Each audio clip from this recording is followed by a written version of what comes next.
Despite all our differences, we share one thing in common. That's right, we all feel alive and actively perceive the present in this very moment. But here's the catch, my friends. This feeling of right now is in fact a little delayed. It takes about half a second for our brains to translate information into our consciences. If you think about it, technically, the future is already done for, but we're just not realizing this in due course. And that's not all.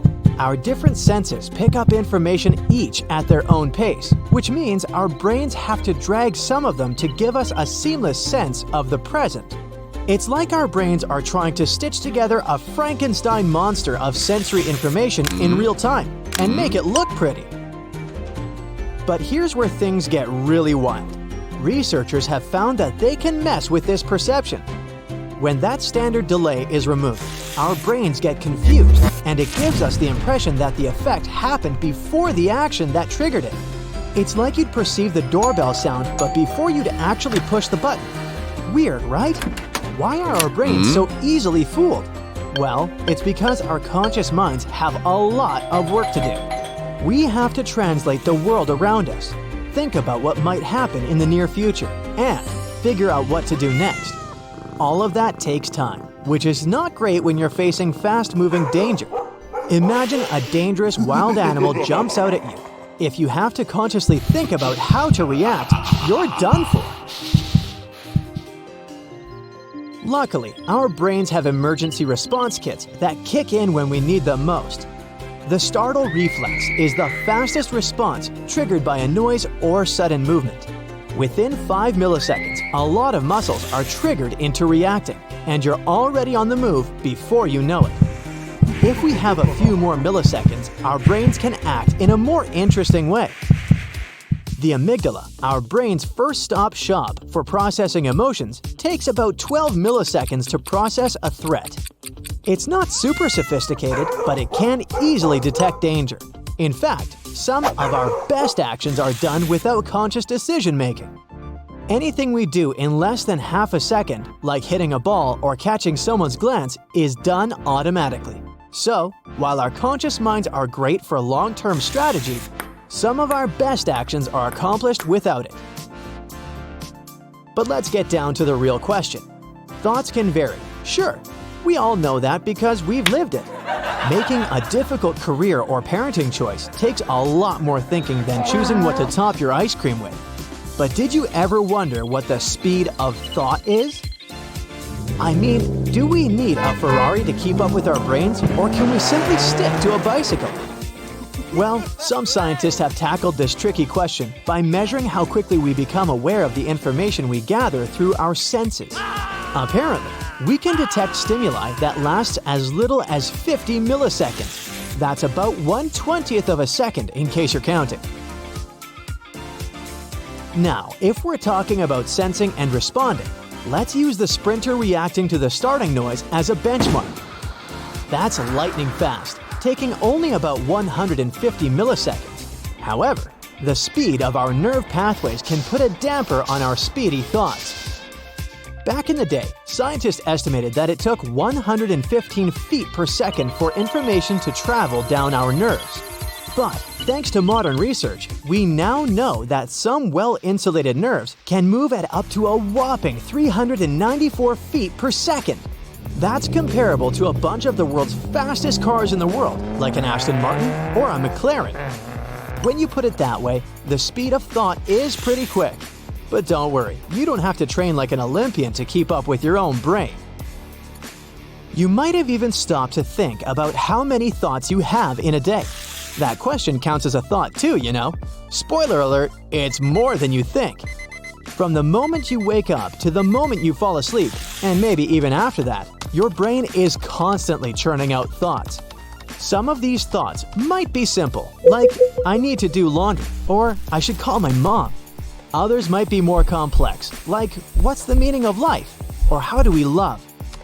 Believe it or not, a study conducted in 2020 found out that an average person has over 6,000 thoughts per day. That's a lot of thinking. The study used brain scans to track when new thoughts began while participants were either resting or watching a movie. But not all thoughts are created equal.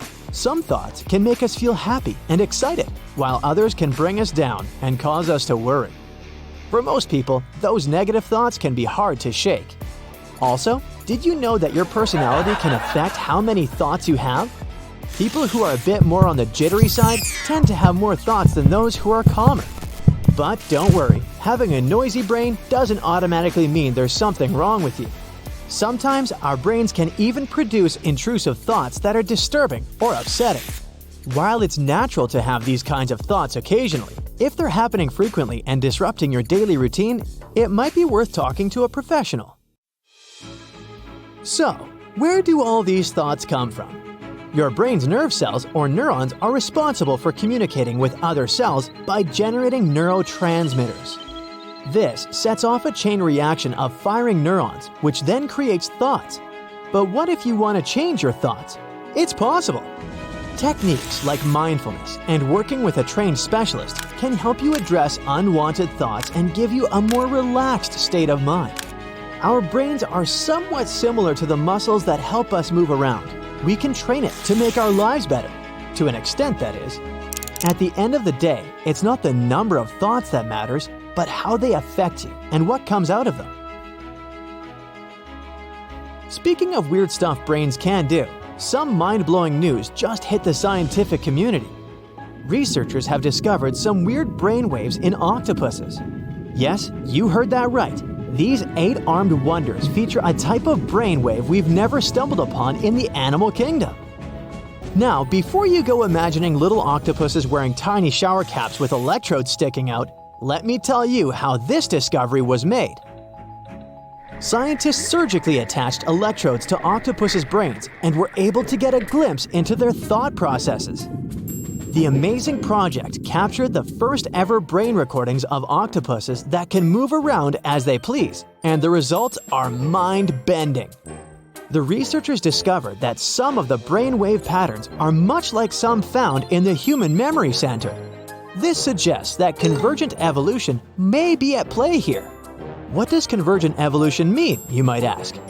It's when two different animals end up having the same trait, even though they don't share a recent common ancestor. Another similar example of convergent evolution is that of dolphins and bats. They both use sound to figure out where they are, but their environment couldn't be more different. Octopuses have been considered fascinating by scientists and non-scientists alike. From their remarkable memories to their ability to camouflage themselves, these creatures are nothing short of incredible. They've been known to use objects to solve problems, and they even dream. Yeah, you heard that right. The color ripples that we can see across their skin as they sleep can show us that they may be dreaming too. However, octopuses are notoriously difficult to study. They can touch every part of their body with those long arms, which means they may have no problem removing whatever tracking objects scientists might have placed on them. The year is 2045. You arrive at the airport and get your face scanned with a biometric device that replaces your ID or boarding pass. Friendly robots pick up your luggage and direct you to your gate. You do some duty-free shopping in virtual reality and get in line to board the Flying V. You've picked your favorite seat in the second cabin. In there, you can choose between a staggered seat or a bed, even in economy class. You're walking past the group seat section, where friends and colleagues can spend time together face-to-face and discuss things. You're on a long-haul flight today, so you went for a bed to get all comfy on your way to your destination. With the Flying V, you can't choose to sit over or by the wing because all the passengers sit right in the wings of the plane. The cargo hold and fuel tanks are also in there. The plane looks like an arrowhead, with two wings stretching out behind the cockpit in a V shape. The oval cabin is pressurized and has an aerodynamic design. Everything inside the plane is made as light as possible. Thanks to it, it's more fuel efficient than other aircraft. The idea of this new revolutionary plane came to a student who was working on his thesis at Berlin's Technical University. It was further developed by the Delft Technical University in the Netherlands and supported by KLM Royal Dutch Airlines. They decided to make long-distance flights more sustainable. The Flying V shares many characteristics with the Airbus A350, the most advanced aircraft as of 2021. It can also seat 314 passengers and take up 1,700 square feet of cargo. It's smaller and shorter than the A350, but has the same wingspan of 213 feet, slightly longer than the height of the Leaning Tower of Pisa. It means it can fit in the same already existing gates, runways, and hangars at airports worldwide. It has less inflow surface area, which means less resistance. Less resistance means less fuel needed for the same distance, 20% less than the Airbus A350 to be precise. But it gets even better. KLM plans to make it completely emission-free with electrically boosted turbofans. They also believe they could keep manufacturing costs pretty low compared to other unusual and efficient new designs with unique components. Experts tested a 50-pound, 10-foot scale model of the new plane in July 2020. They controlled it remotely, and it successfully took off at a rather low speed, but had a rough landing. It means there's still work to be done to make future flights comfortable for all passengers, including those sitting close to the side of the aircraft. Airbus has spent months testing another unusually shaped plane. It's just 10 feet wide. That's about 3/4 the length of a Volkswagen Beetle. It looks like a flying wedge and could start a revolution in the aerospace industry, improving environmental performance. They believe the remote-controlled Maverick with a blended wing design has great potential. The fuselage in regular planes is basically useless weight and needs massive wings to stay aloft. With the new design, the whole airframe gives lift. It means the plane can be lighter and smaller and still carry the same weight. One prospective problem with Maverick could be boarding and leaving the aircraft. The wide central section could slow it down, and passengers in the middle would be far away from emergency exits in case they need them. At the same time, it would give passengers additional legroom and larger aisles. Another Airbus invention is an XLR plane with a third fuel tank that will travel up to 10 hours without the need to refuel, or 5,400 miles without stopping. That's 1,000 miles more than other narrow-body models. Boeing has spent years working on its own revolutionary concept, the transonic truss-braced wing. This plane has folding wings that are 170 feet long, longer than an average commercial plane. It's possible thanks to the truss used in plane construction that supports the extra-long, ultra-thin wing. It also makes the plane more aerodynamic and allows increasing its cruise speed up to some jetliner speed. The new design is going to need 9% less fuel than regular ones. It could even run on battery power for short-range flights and partially use electric power to get the needed thrust for longer distances. Switching to a gas and electric battery hybrid would help make flying cheaper. A Denver-based startup named Boom is determined to produce the first civilian supersonic jet after the collapse of Concorde almost 2 decades ago. They're partnering with Rolls-Royce to develop the engines for the future plane. It would fly at twice the speed of sound, but would be slower over land. It would still take passengers from the East Coast to London or from the West Coast to Asia in half the current time. They promise the fares won't be much higher than regular business class tickets, with an added bonus of oversized windows for all passengers. Boeing designed the biggest twin jet in the world for long-distance international routes, the Boeing 777X. It's meant to carry between 384 and 426 passengers and will have a unique folding wing. It will bend up at a right angle to fit the wide body into tight docking spaces at airports. The plane will have a wider cabin, dimmable windows, and supersized overhead bins. Some designers and aircraft engineers have been experimenting with plane concepts with no windows at all. One of them is called Ixion and has cabin walls lined with flexible high-definition screens, projecting 360-degree real-time video footage of what's going on outside the aircraft. 2 cameras mounted on the jet's wings would capture the image. The screens are supposed to be low voltage and powered by solar panels on the plane's roof. They could also use parallax technology to split the screen and let passengers see different views at the same time. 2 strips running along the jet's body would fit the air conditioning and cabin lighting. Windowless private jets of the future could have high-definition screens programmed by passengers using their mobile phones, letting them choose what they want to see on each side of the jet. Removing the windows would reduce the weight of the aircraft and give more flexibility to the jet's interior design. It would also minimize engine noise by insulating the fuselage and also make the aircraft safer without the holes needed to install windows. The only exception would be the conventional window in the cockpit for the pilots. Airbus plans to reimagine the plane's interior with zones for passengers to do different types of activities. An area for business meetings, another one for socializing or playing virtual reality golf and other games. The screens in the social area could be connected to passengers' gadgets, letting them control what's on the screen and give presentations. They could also include a revitalizing zone where passengers can sit back and chill in a smart seat that will offer various pleasures, from a mechanized massage to aromatherapy. There will also be more planes with individual sleeping cabins, showers, and bar areas, and even full-size in-flight spa zones. Airbus is planning to build beds for economy-class passengers in cargo holds. They will be passenger modules of the same size and shape as cargo containers. Airlines will be able to load them aboard for long-haul flights and take them out for shorter flights or when they need extra cargo space. The modules will look somewhat like upscale hostel rooms, with all surfaces in glossy white and curtains for privacy. Economy class passengers will be able to rent one of the beds for less than the price of a business class ticket.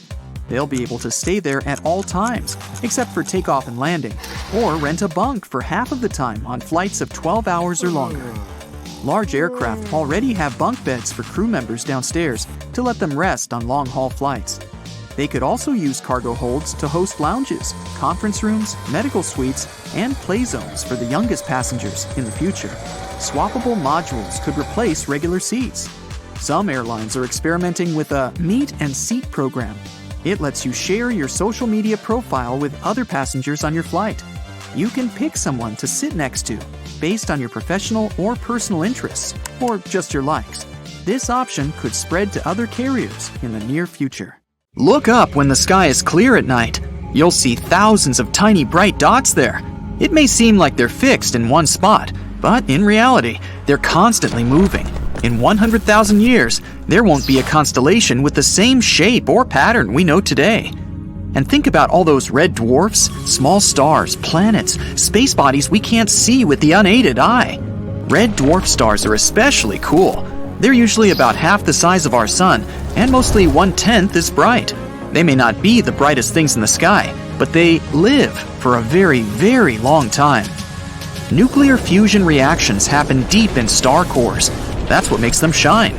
Large stars release huge amounts of energy, burning their stellar fuel.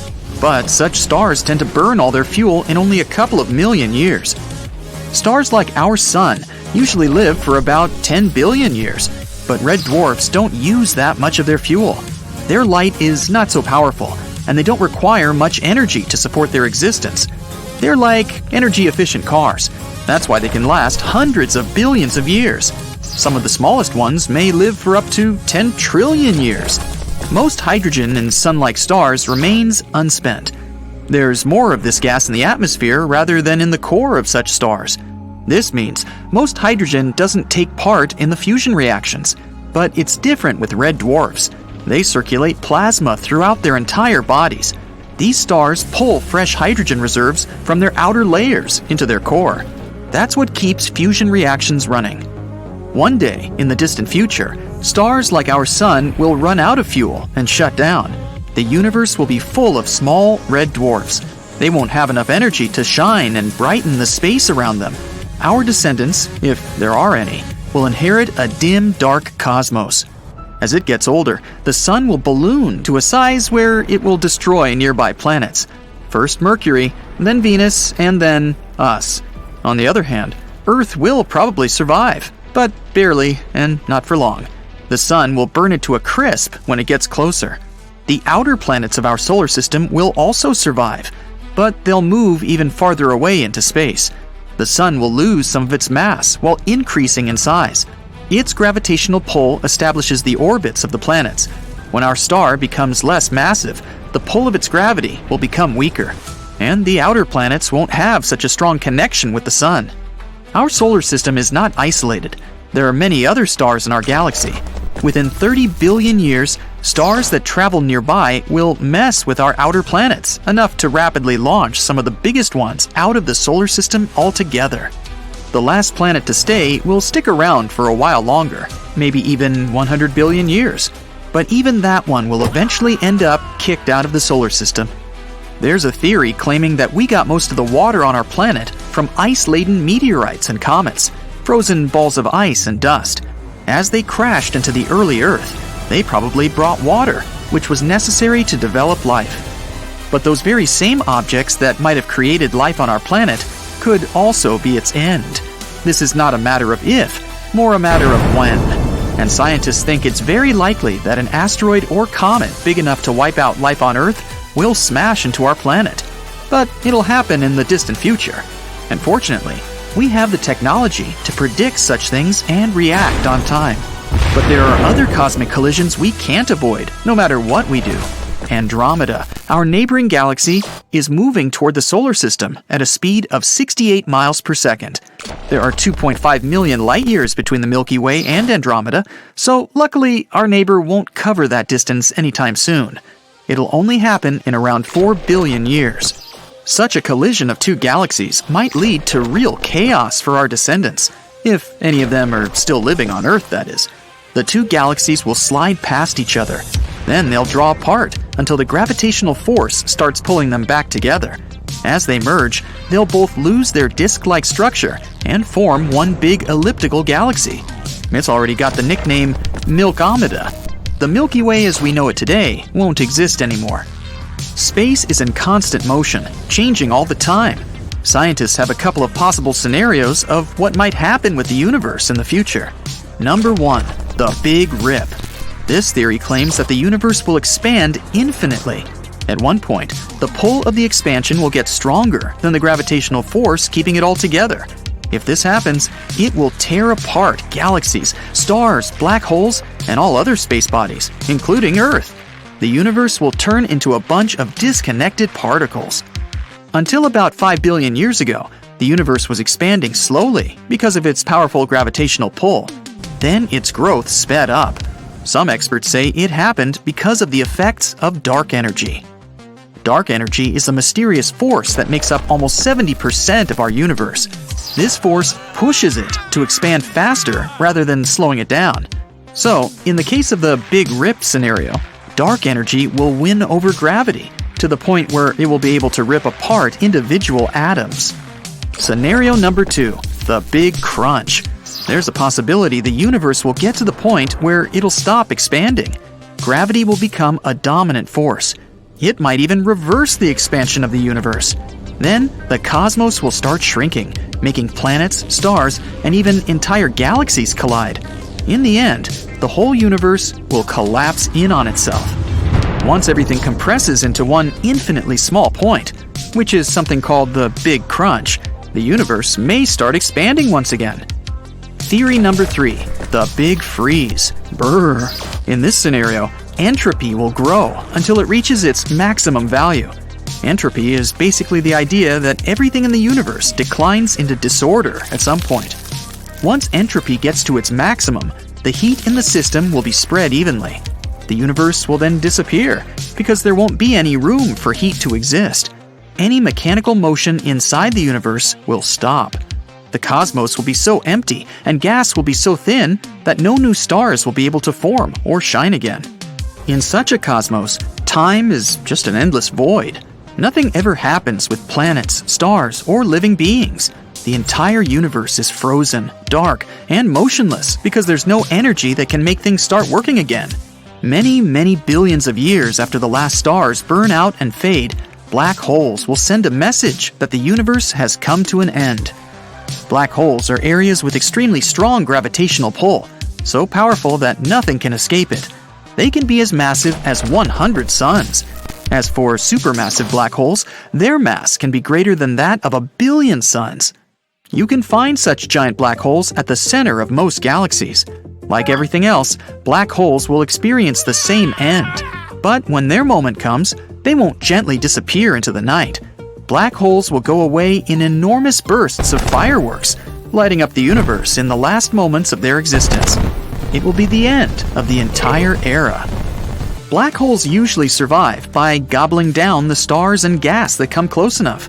Their gluttony is the main feature that gives them away. In most cases, there's an accretion disk around a black hole.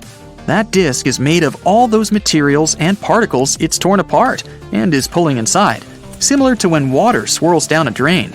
As the materials and particles draw closer, they start to move faster and faster. This generates heat, which makes the accretion disk glow, which again gives away the black hole.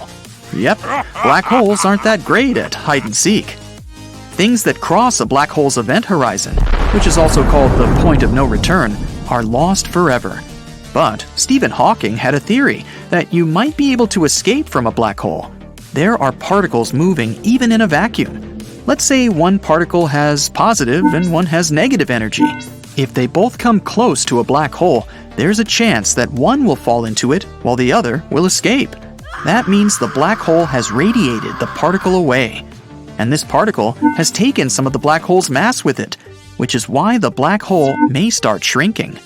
As it begins to evaporate, it loses its mass and slowly becomes smaller.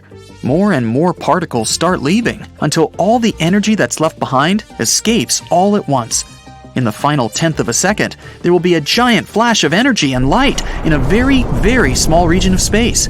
And then, it's all gone.